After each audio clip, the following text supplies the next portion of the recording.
Hello everyone, स्वागत है आप सभी का आपके official YouTube channel accurate classes में। गाइस, जैसा कि आपको पता है डेली रात को 9 बजे अपना एक इंपॉर्टेंट सेशन होता है for maths and science for class 10।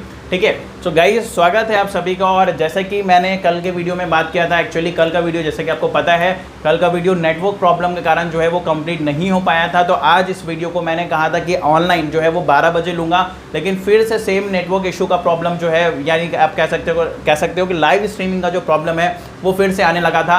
Actually देखो, प्रॉब्लम ये है कि 1000 सब्सक्राइबर जो है आपके एक्यूरेट क्लासेस के चैनल पे अभी तक नहीं हुए हैं, जिसके कारण क्या हो रहा है कि हमें एक मेडिएटर ऐप का यूज़ करना पड़ता है जिस लाइव आने के लिए। ठीक है, लाइव स्ट्रीमिंग करने के लिए एक मेडिएटर ऐप का यूज़ करना पड़ता है।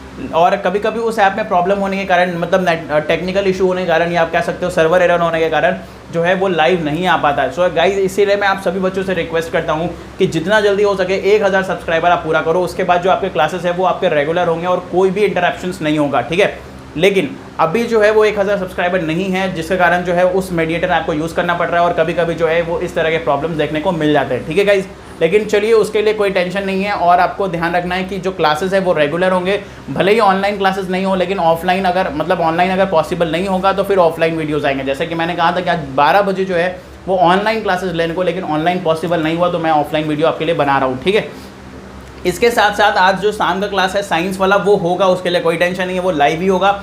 देखो, वो जो क्लास होता है शाम को, मतलब साइंस वाला जो भी क्लासेस होता है वो लैपटॉप के ऊपर शूट होता है, तो उससे प्रॉब्लम्स नहीं आते हैं। ठीक है, वो डायरेक्टली आप यूट्यूब के थ्रू कर सकते हो। लेकिन जब हम लोग कैमरा यूज़ करते हैं और मैथ्स का क्लास को शूट करते हैं तो उस केस में आपको यूट्यूब कहता है कि 1000 सब्सक्राइबर होना चाहिए, तब आप जाके लाइव आ सकते हो थ्रू योर कैमराज। ठीक है, तो उस केस में हम लोग क्या करते हैं, बेसिकली एक मेडिएटर ऐप का यूज़ कर लेते हैं, जिसके कारण ये सारी चीज़ें जो है वो नॉर्मलाइज हो जाती हैं। लेकिन मेडिएटर ऐप में कभी कभी प्रॉब्लम होने के कारण जो है वो हम लोग लाइव नहीं आ पाते। तो ये गाइस बेसिकली रीज़न है, और उम्मीद करता हूँ कि आप लोग इस चीज़ को समझ रहे होंगे। और इसीलिए मैं कहता हूँ हमेशा कि 1000 सब्सक्राइबर गाइस पूरा करो जल्द से जल्द। ठीक है, और गाइस देखो, सब्सक्राइब करने से ना ही आपके पॉकेट से 1 रुपये भी कट रहा है, या ना ही मेरे बैंक अकाउंट में कोई पैसा आ रहा है। आप इस चीज़ को समझो। सब्सक्राइब करने के लिए मैं इसीलिए कहता हूँ कि वीडियो की क्वालिटी अच्छी हो जाएगी, वीडियो रेगुलर आने लगेगा, ये जो टेक्निकल इश्यूज़ होते हैं वो नहीं होगा। ठीक है, साथ ही साथ अगर स्टूडेंट होंगे तो क्लासेस में मन भी काफ़ी ज़्यादा लगेगा। ठीक है गाइस, तो चलिए आज की अगर मैं बात करूं तो आज जो है हम लोग क्लास 10 का एक नया चैप्टर स्टार्ट करने जा रहे हैं, जिस चैप्टर का नाम है क्वाड्रेटिक इक्वेशन। ठीक है, क्वाड्रेटिक इक्वेशन।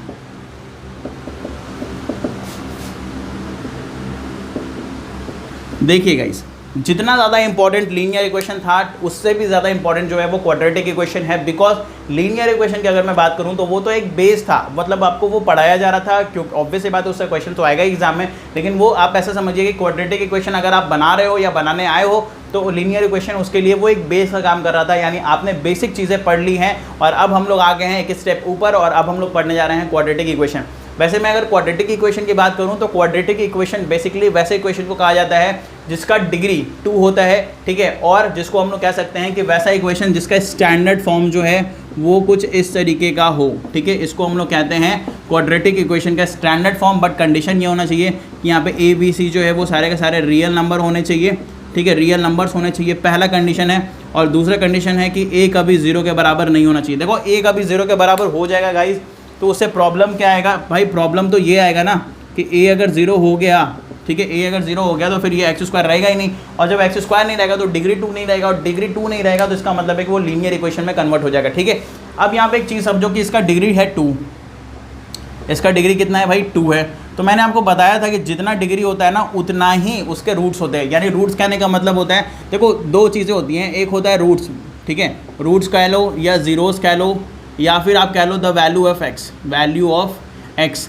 ये सारी की सारी सेम चीज़ें हैं। ठीक है, अगर आपको कहीं पर रूट्स मिल रहा है देखने को, मतलब सुनने को मिल रहा है, या जीरो सुनने को मिल रहा है, या द वैल्यू ऑफ एक्स सुनने को मिल रहा है, तो ये सब के सब जो है ना सेम चीज़ें हैं। वो बेसिकली एक्स के वैल्यू की बात कर रहा है, और जिसका डिग्री 2 होता है उसमें एक्स के 2 वैल्यू आते हैं। एक को हम लोग कहते हैं अल्फा, दूसरे को कहते हैं बीटा। यानी आप ऐसे कह लो कि एक को हम लोग एक रूट को कहेंगे अल्फा, अल्फा के नाम से जानेंगे, और दूसरे रूट को हम लोग बीटा के नाम से जानेंगे। ठीक है, अब देखो यहाँ पे क्या है कि आपको एक थोड़ा हिस्ट्री भी जानना पड़ेगा इस चैप्टर के बारे में, कि एक मैथमेटिशियन थे जिनका नाम था बेबी लोयनन। ठीक है, वो जो मैथमेटिशियन थे वो पहले मैथमेटिशियन थे जिन्होंने क्वाड्रेटिक इक्वेशंस को सॉल्व किया था। देखो, क्वाड्रेटिक इक्वेशन को सॉल्व करने का मतलब है उसके एक्स के वैल्यू को मतलब आप कह सकते हो फाइंड किया था। ठीक है, उसके बाद एक इंडियन मैथमेटिशियन आए जिनका नाम था श्रीधराचार्य, उन्होंने एक फार्मूला बनाया, ठीक है, जो कि अभी हम लोग पढ़ेंगे भी इस फार्मूले को, ठीक है, मतलब आगे के वीडियोज़ में ये फार्मूला मैं बताऊँगा आपको, और उस फॉर्मूले को यूज़ करके आप किसी भी क्वाड्रेटिक इक्वेशन को बहुत ही ईजिली जो है वो सॉल्व कर सकते हो। तो बेसिकली उसको क्वाड्रेटिक फार्मूला भी बोलते हैं, या फिर आप कह सकते हो कि उसको श्रीधराचार्य फार्मूला भी बोला जाता है, ठीक है। चलिए, उम्मीद करता हूँ कि आपको ये सारी चीज़ें समझ में आ गई होंगी और क्वाड्रेटिक इक्वेशन किसको कहता है ये भी आपको क्लियर हो गया होगा। अब हम लोग बात कर लेते हैं एक्सरसाइज 4A के कुछ क्वेश्चंस के बारे में, ठीक है। जो भी मेरे को बेसिक चीज़ें बतानी थी क्वाड्रेटिक इक्वेशन को लेकर के वो मैंने बता दी हैं, और अगर कुछ और भी चीज़ें आएंगी तो फिर हम लोग उसको आगे डिस्कस कर लेंगे। ओके, चलिए नेक्स्ट अगर मैं बात करूं कि ठीक है, देखो एक होता है रूट्स, जैसे कि अभी मैंने बोला ना, रूट्स और जीरोस की अगर बात आती है तो वो हो गया अल्फा बीटा। देखो अल्फा बीटा का मतलब क्या होता है, जैसे मान लो कि यहाँ पे लिखा हुआ है equation ax² plus bx plus c, ठीक है, दैट इज इक्वल्स टू 0, ये अगर लिखा हुआ है, ठीक है, और आपको कह रहा है कि if alpha is equals to something, मान लो कि 2 है और बीटा इक्वल्स टू जो है वो 3 है, और ये दोनों के दोनों क्या है भाई, रूट्स हैं, ठीक है, ये दोनों के दोनों क्या है, रूट्स हैं इसके। तो रूट्स कहने का मतलब है जब हम इस इक्वेशन में x की जगह पे 2 पुट करेंगे, या फिर हम x की जगह पे 2 या फिर 3 पुट करेंगे, तो ये पूरा का पूरा इक्वेशन सेटिस्फाई करेगा। किसी एक को पुट करके एक एक करके देखेंगे और फिर देखेंगे कि इसका जो इक्वेशन है वो पूरी तरीके से सेटिस्फाई करेगा कि नहीं। वैसे मैंने पॉलिनोमियल में आपको क्वाड्रेटिक इक्वेशन का बहुत ही बेसिक चीज़ें बताई थी, आप अगर पॉलिनोमियल वाले वीडियोज़ को नहीं देखे हो तो ज़रूर देख लेना, ठीक है, वो आपका बेसिक हो जाएगा क्वाड्रेटिक इक्वेशन के लिए, ठीक है। चलिए, उसके बाद हम लोग आ जाते हैं एक्सरसाइज 4A में और देखते हैं उसके कुछ क्वेश्चंस को। ओके, और गाइस देखिए, अगर वीडियो ऑनलाइन अगर नहीं आ पाता है, मैथ्स के वीडियोस की मैं बात कर रहा हूँ, साइंस का वीडियो तो ऑनलाइन आएगा, कोई टेंशन नहीं है, लेकिन हाँ मैथ्स के अगर वीडियोस ऑनलाइन नहीं आ पाती है तो आपको ये वीडियोस जो है वो ऑफलाइन मिल जाएगा, आप उसके लिए टेंशन मत लेना। लेकिन हाँ, क्लासेस जो है वो रेगुलर होगा, ये आप टेंशन फ्री रहो कि क्लासेस जो है वो कभी छूटेगा नहीं, ठीक है, क्लासेस जो है वो रेगुलर रहेगा, चाहे वो ऑनलाइन हो या फिर ऑफलाइन हो, ठीक है। अब देखिए, कहीं पे अगर आपको लिखा रहा है ना कि सॉल्व द क्वाड्रेटिक इक्वेशन, तो इसका ये मतलब है कि आपको वहाँ पे x के वैल्यू को फाइंड करना है, ठीक है। सॉल्व करने का मतलब होता है वो आपसे x का वैल्यू पूछ रहा है, ठीक है। चलिए, तो एक इक्वेशन ले लिया जाता है और इसको हम लोग सॉल्व करते हैं। जैसे आप मान लीजिए कि यहाँ पे एक क्वेश्चन है, लिखा हुआ है solve 5x² minus 8x equals to 0, ठीक है। और गाइज, अगर आपके पास बुक नहीं है, ठीक है, अगर आपके पास आर्य सवाल बुक नहीं है या फिर एनसीईआरटी बुक नहीं है, तो अगर आपको पीडीएफ चाहिए उस बुक का, तो गाइज आपको उसके लिए टेलीग्राम चैनल को ज्वाइन करना पड़ेगा। हमारा टेलीग्राम चैनल का आईडी है, जो कि मैं आपको अब डिस्क्रिप्शन बॉक्स में दे दूंगा, लेकिन आईडी है एक्यूरेट क्लासेस 351, तो उसको आप जाकर ज्वाइन कर लीजिएगा, या सिंपली आप टेलीग्राम पे जाकर एक्यूरेट क्लासेस सर्च करना, आपको दिख जाएगा वो चैनल, आप उस चैनल को ज्वाइन कर लेना, और तब मैं जाके उस कह सकते हो कि उसके ऊपर टेलीग्राम के ऊपर जो है ये पीडीएफ जो है, बुक का पीडीएफ जो है वो मैं भेज दूंगा, ताकि आप जो क्वेश्चंस हैं वो आराम से सॉल्व कर सको, ठीक है। चलिए, तो बेसिकली यहाँ पे एक क्वेश्चन दिया जा रहा था और यहाँ पे बोला जा रहा है कि यहाँ पे जो है x आपको सॉल्व करना है। उसको सॉल्व करने का मतलब होता है कि वही x का आपको वैल्यू निकालना है। कैसे सॉल्व करोगे, देखो आपको करना कुछ नहीं है, आप देखो इसमें कॉमन क्या है, तो आप देख रहे हो यहाँ पे कॉमन है भैया इसमें x, तो यहाँ पे हो जाएगा 5x minus 8 that is equals to 0।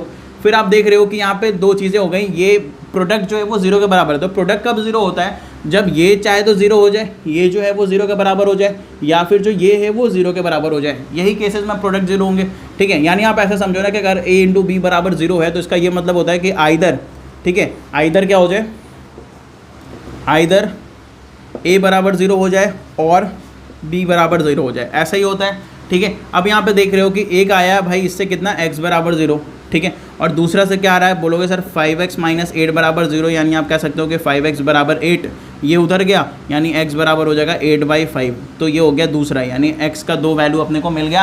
आप कह सकते हो कि यहाँ पे जो अल्फा है भाई वो हो गया 0, और जो बीटा आ गया वो आ गया 8/5, ठीक है। चलिए, तो गाइज उम्मीद करता हूँ कि आपको चीज़ें समझ में आ गई होंगी। ओके, अब हम लोग चलते हैं एक्सरसाइज 4A के कुछ क्वेश्चंस को करते हैं, ठीक है। वैसे अगर मैं बात करूँ इस एक्सरसाइज के बारे में, तो टोटल जो है इसमें 73 क्वेश्चंस है, यानी आप समझ सकते हो कि इसमें अच्छा खासा टाइम जो है अपने को स्पेंड करना पड़ेगा। टोटल जो है वो 73 क्वेश्चंस है, और ये एक्सरसाइज 4A की मैं बात कर रहा हूँ। उसके बाद फिर वर्ड प्रॉब्लम में भी काफ़ी सारे क्वेश्चंस हैं, ठीक है। तो आपको टेंशन नहीं लेना, घबराना नहीं है, आराम से बनाना है, ठीक है। सारी चीज़ों को एक एक करके हम लोग बना लेंगे, कोई टेंशन वाली बात नहीं है। अच्छा देखो, इसमें सबसे पहले कह रहा है कि which of the following, question number 1 कह रहा है 4A का, which of the following are quadratic equation, इनमें से कौन सा क्वाड्रेटिक इक्वेशन है। ऑब्वियस ही बात है कि भाई डिग्री 2 होना चाहिए, और x का पावर कभी फ्रैक्शन में नहीं होना चाहिए, ठीक है। और फ्रैक्शन कहने का मतलब 1/2 3/2 इस तरीके का नहीं होना चाहिए और डिग्री 2 होना चाहिए, ठीक है। उसके बाद कहता है क्वेश्चन नंबर 2 कह रहा है which of the following are the roots of this equation, यानी एक इक्वेशन दे दिया और उसके बाद 3 ऑप्शन दिया है, 3 या 4 ऑप्शन, 3 ही ऑप्शन है और आपसे पूछा है कि इनमें से इनका रूट क्या है। तो भाई उस वैल्यू को उठाएंगे और एक्स की जगह पे पुट कर देना, पुट करके देखना कि क्या 0 के बराबर आ रहा है। अगर 0 आ गया तो समझना वो उसका रूट है। क्वेश्चन नंबर 3 कह रहा है कि फाइंड द वैल्यू ऑफ के का वैल्यू फाइंड करना है और अगर x बराबर जो 1 है ना वो रूट है किसी एक इक्वेशन का, तो भैया x बराबर 1 आपको x के जगह पे पुट करना है उस इक्वेशन में और उसको सॉल्व कर देना, आपका k का वैल्यू जो है वो आ जाएगा। और इसमें कह रहा है कि अदर रूट्स भी फाइंड करना है। तो जैसे ही आपका k का वैल्यू आ गया, आप क्या करोगे, k का वैल्यू को उस इक्वेशन में पुट करो, फिर उसको मिडिल टर्म स्प्लिट करो। मिडिल टर्म स्प्लिट आपको आना चाहिए गाइज। मिडिल टर्म स्प्लिट आपने क्लास 9 में भी पढ़ा होगा, क्लास 10 में मैंने पॉलिनोमियल में पढ़ाया, तो इसलिए टेंशन वाली बात नहीं है। आप मिडिल टर्म स्प्लिट करके दूसरा रूट भी जो है वो निकाल सकते हो, ठीक है। क्वेश्चन नंबर 3 का जो सेकंड वो भी सेम टाइप का क्वेश्चन आपको बोल रहा है ए और बी का वैल्यू फाइंड करना है और एक्स का दोनों रूट जो है वो दे दिया है। यानी आप कह सकते हो कि पहले एक को पुट करेंगे, फिर इससे एक इक्वेशन बनेगा, फिर दूसरे यानी बी वाले को पुट करेंगे, ठीक है, मतलब दूसरे एक्स के वैल्यू को पुट करेंगे और उससे दूसरा इक्वेशन बनाएंगे और दोनों इक्वेशन को जब सॉल्व करेंगे एलिमिनेशन मेथड से, तब आपका ए और बी जो है वो निकल के बाहर आ जाएगा। तो मैंने आपको पहले ही बताया था कि जो क्वाड्रेटिक इक्वेशन है वो लीनियर इक्वेशन का मतलब समझ लो कि बेस है, ठीक है। सॉरी, लीनियर इक्वेशन जो है वो क्वाड्रेटिक इक्वेशन का बेस है, यानी लीनियर इक्वेशन बेस का काम कर रहा है और क्वाड्रेटिक इक्वेशन जो है उसका एक स्टेप ऊपर है, ठीक है। चलिए, उम्मीद करता हूँ कि आपको सारी चीज़ें समझ में आ रही होंगी। फिर क्वेश्चन नंबर 5 के बाद जितने भी क्वेश्चन है ना उसमें सब आपको कह रहा है solve each of the following quadratic equation. और क्वेश्चन नंबर जो 4 है वो भी सेम है गाइज, आपको एक रूट दे दिया है और बोल रहा है कि ये इस इक्वेशन में इसको पुट करके सेटिस्फाई करो, तो ये इसका रूट है कि नहीं। तो भाई आप इसको पुट करो और पुट करके देख लो कि 0 के बराबर आ रहा है कि नहीं, ठीक है। उम्मीद करता हूँ कि आपको चीज़ें समझ में आ गई होंगी। तो गाइज आपको करना क्या है, देखो आपको एक्सरसाइज 4 बनाना है, ठीक है। क्वेश्चन तो बहुत सारे हैं, 73 क्वेश्चन है इसमें, तो आपको इसको बनाना है और जो भी क्वेश्चंस नहीं बनेगा ना आप कमेंट बॉक्स में लिखना, मैं उसको अगले क्लास में, अगर मैं ऑनलाइन आ गया तब तो बहुत अच्छी बात है, लेकिन अगर ऑफलाइन रहूँ तो आप उस कमेंट बॉक्स में लिख देना क्वेश्चंस जो भी आपसे नहीं बन रहे, मैं आपको उसको अगले क्लास में ज़रूर से सॉल्व करके दे दूँगा, ठीक है। चलिए, तो उम्मीद करता हूँ कि आज का जो वीडियो है वो बहुत ही अच्छा लगा होगा आपको और आपको सच में कुछ सीखने का मौका मिला होगा। सो गाइस, जाते जाते इस वीडियो को लाइक कर दे, शेयर कर दे और अगर आप फर्स्ट टाइम आए हो चैनल पे तो चैनल को सब्सक्राइब करके बेल आइकन के बटन को जरूर प्रेस करें। Thank you so much guys for watching this video. मिलते हैं अपने अगले वीडियो में। Have a nice day and take care.